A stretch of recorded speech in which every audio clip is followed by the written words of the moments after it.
Okay, hello everyone. My name is Zexin, and my teammate is Yexin. We are graduate students in Rails Lab, Tsinghua Berkeley Shenzhen Institute.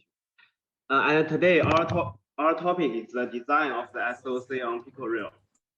It is our open source work on the PicoRio hardware. And firstly, this is our PicoRio hardware overview. And today we are going to introduce the 64-bit CPU. We call it RRV64, and the cache system design, which we have the L1 cache and the L2 cache. And the first part is the RRV64 CPU design. It will be presented by Yexin. Hello everyone, my name is Yexin. Today I'm going to present the part 1, which is of RRV64 CPU design. First, let's introduce the RRV64 core first. RRV64 is the CPU core inside the PicoRio. It is a 64-bit RISC-V core designed for embedded application. It has 5 stages in order pipeline and powerful cache system, including L1 ID cache and L2 ID cache.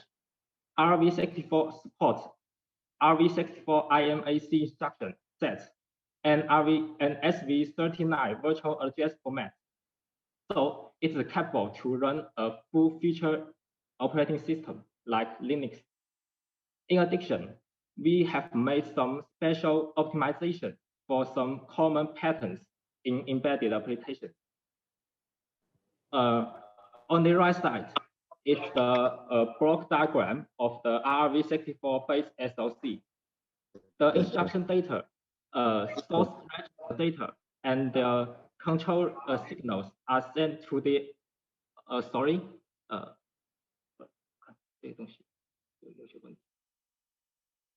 Okay.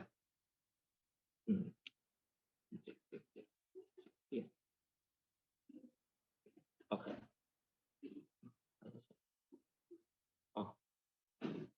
Okay. So on the right side is the RRV64 diagram.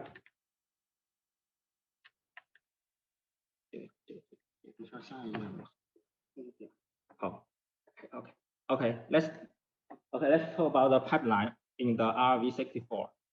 This is the block diagram of the RRV64 pipeline.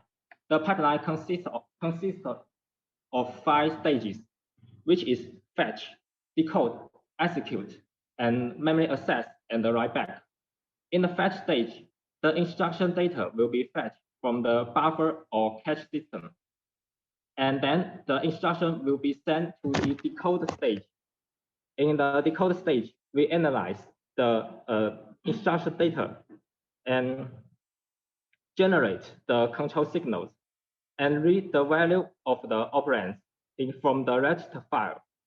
We also look up the scoreboard to make sure whether there is a data hazard. If there is, we need to forward the data through the bypass network to the decode stage. And then both the instruction data, source register data, and the control signals are sent to the execute stage. In this stage,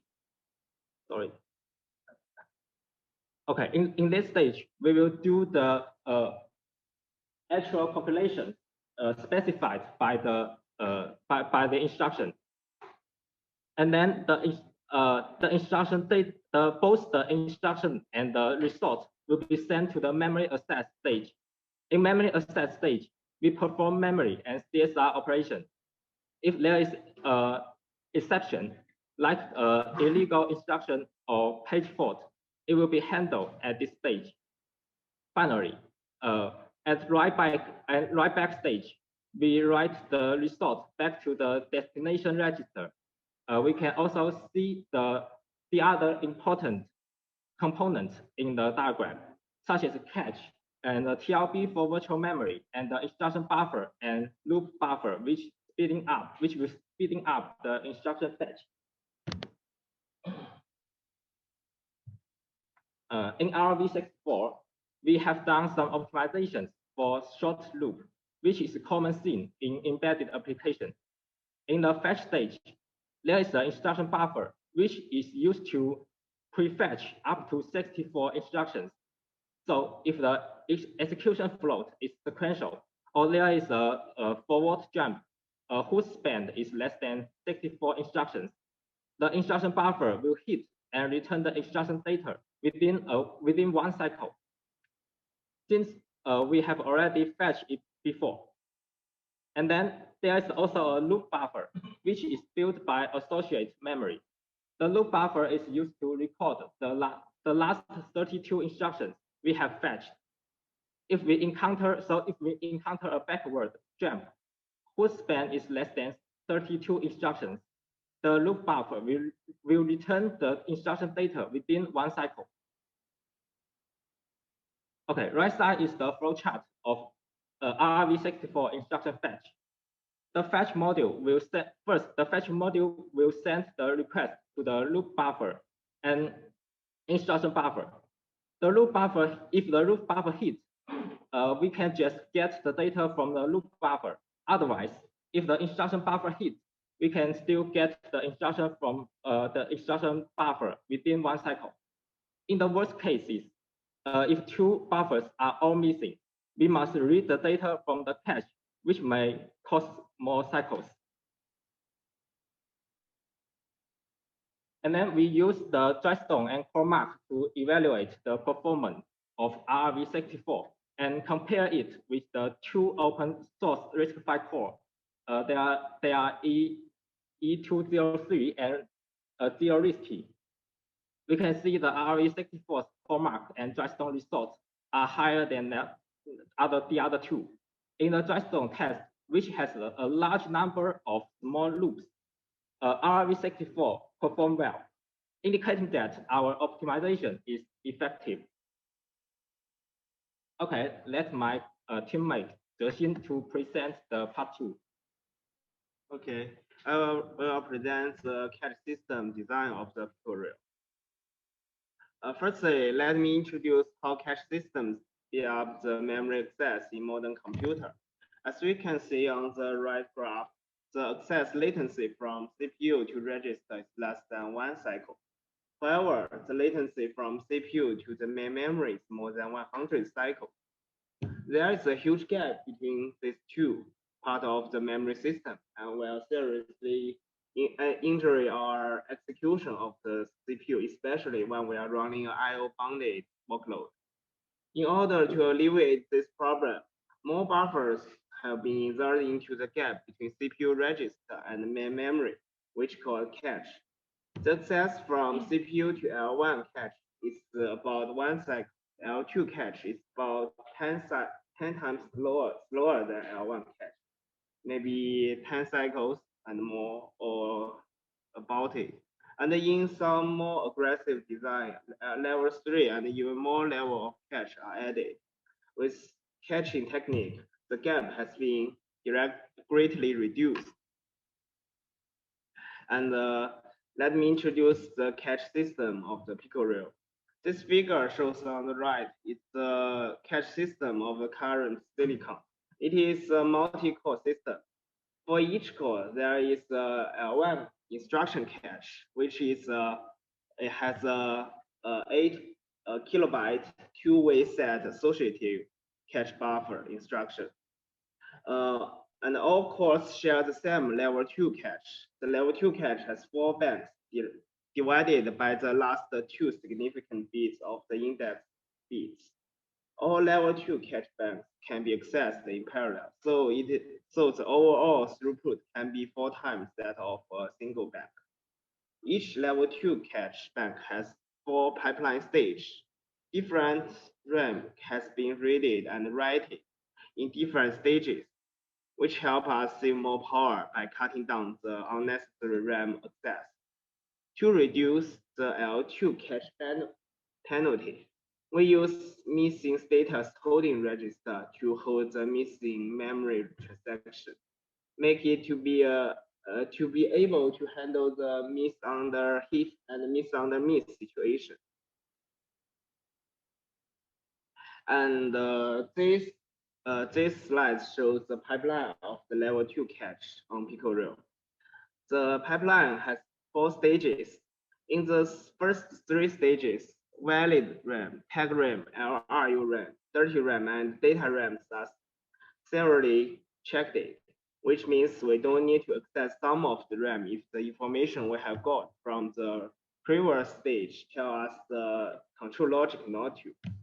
The missing status holding register lies in the stage 4, which has the ability to hold multiple, maybe like 4 or 8, or it depends on the number of the MSHR register.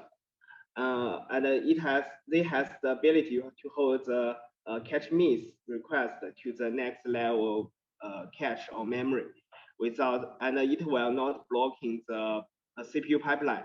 This is a key feature of out of order memory system.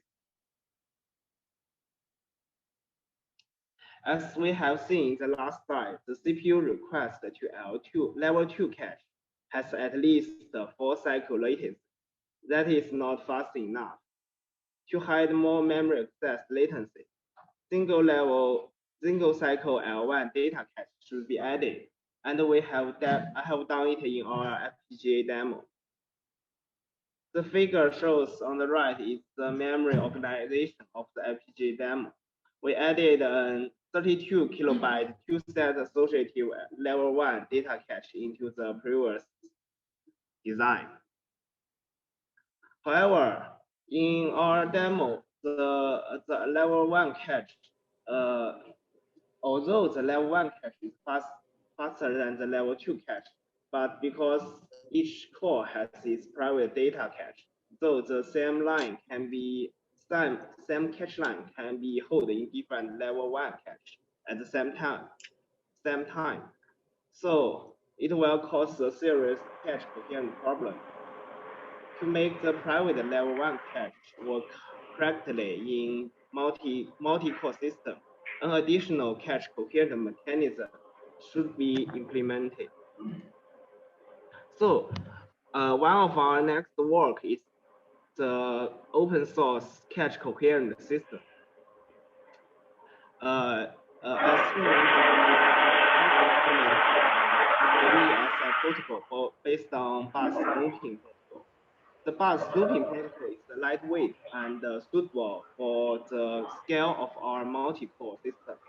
The MESI protocol introduced the inclusive state, and it will help to significantly reduce the bus traffic.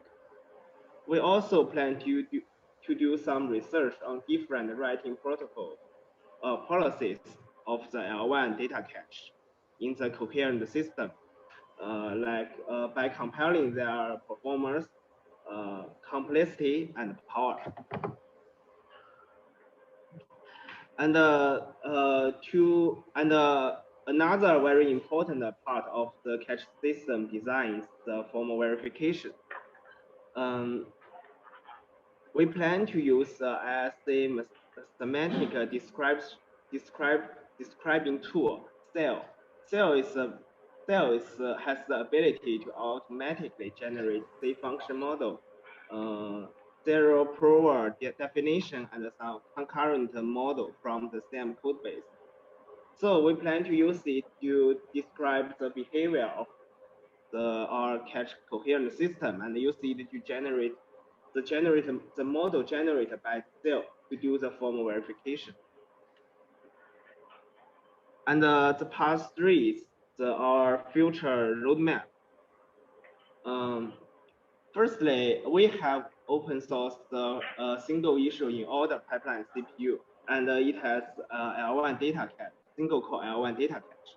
And maybe in the March of this year, we will open source dual issue in order pipeline CPU, and in the June, we will finish a cache coherent system, and we will with formal verification.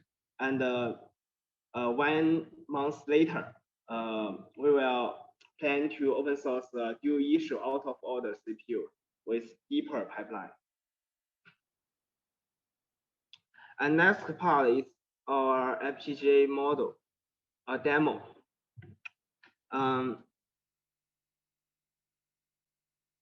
We have map it.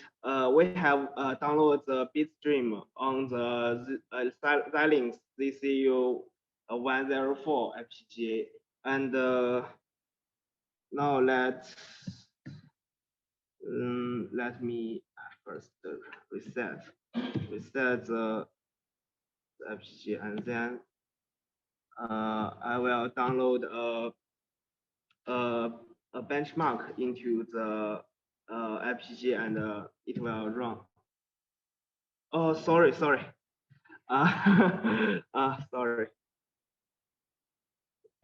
Okay.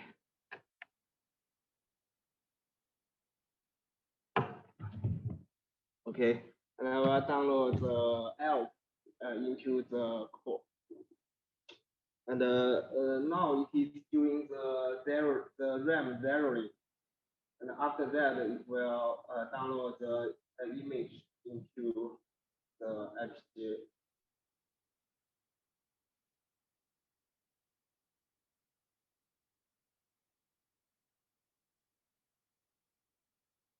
This benchmark is used to measure the matrix multiplication of the CPU.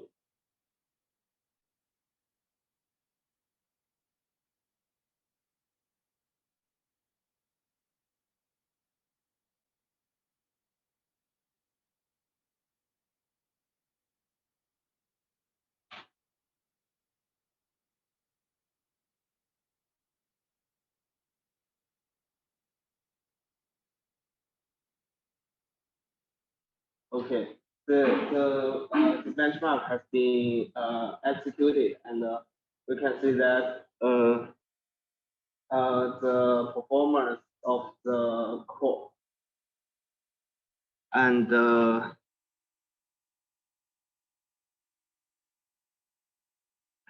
that is all of our presentation.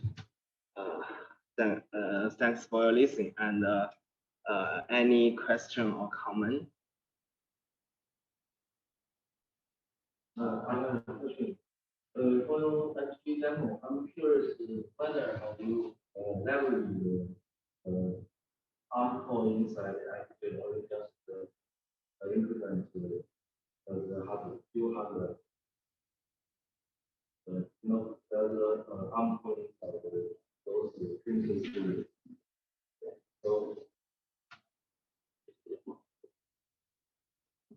So I'm curious whether the test bench, the test program, run on ARM or just regularly run.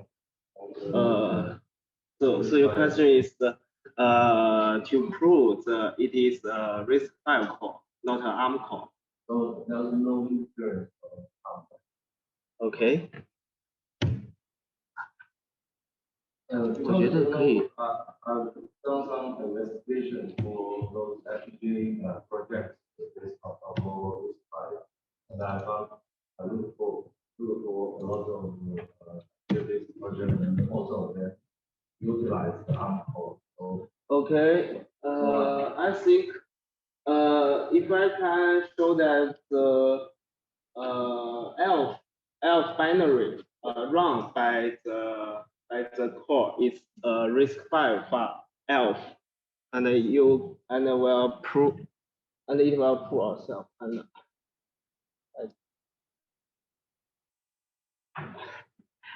I'm not why the display on this, but I can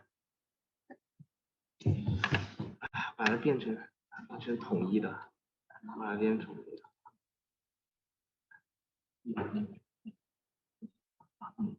但是这样它没显示不了，这个上面显示，我得把扶持好。OK。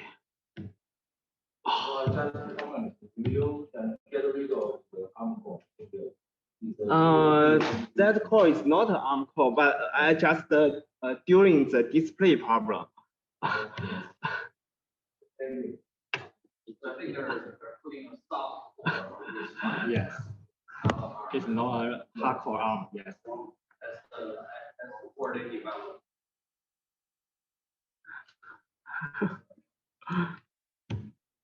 I've studied a lot of actually projects, open source in the internet. So I found that a very interesting phenomenon that usually you utilize the hardcore hardcore in the FJ and using the like main process, and it's very convenient for the analysis people and this price.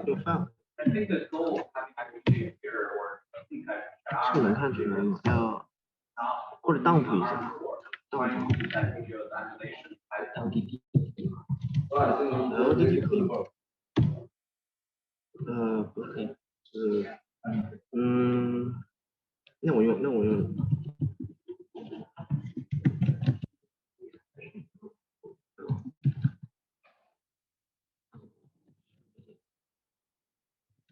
这个东西要干嘛？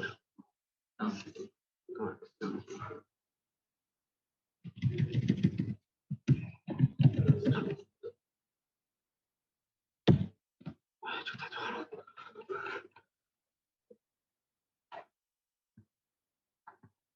And you can see that this binary is assembly of the binary is RISC-V. It's a RISC-V L.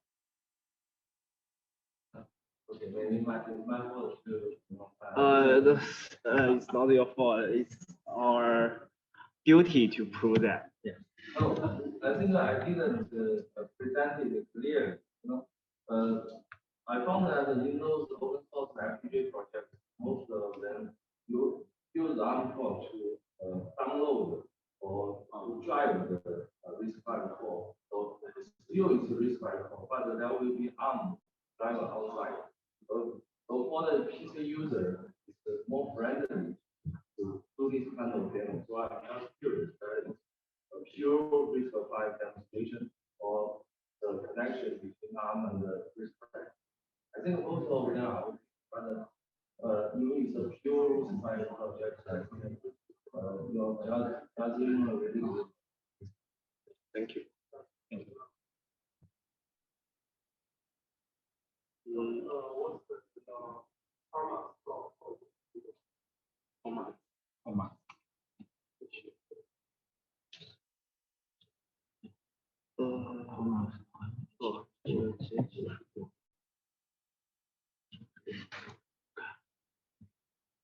你来说这个吧。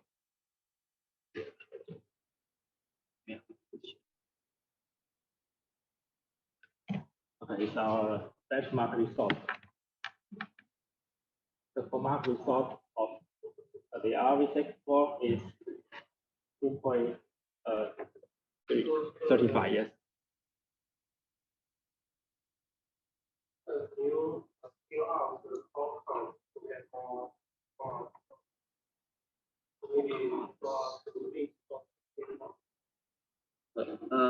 Yes, that is our future work because we know our L1 data cache is not confirmed. So this demo is only a single core.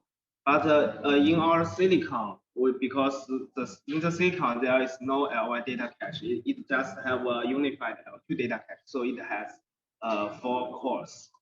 What's your target format? Target format. What do you mean the target of the format?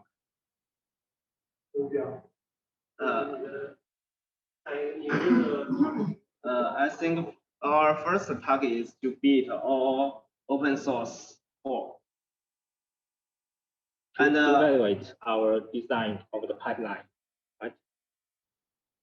To evaluate the design of the. 对 ，yes。是的。Because Our core is not recently. It's a single order, in order. Oh, yes. Yeah, but in our future work, it will be improved as a dual issue and out of order. So the core mark will be boosted significantly in the future. Yeah.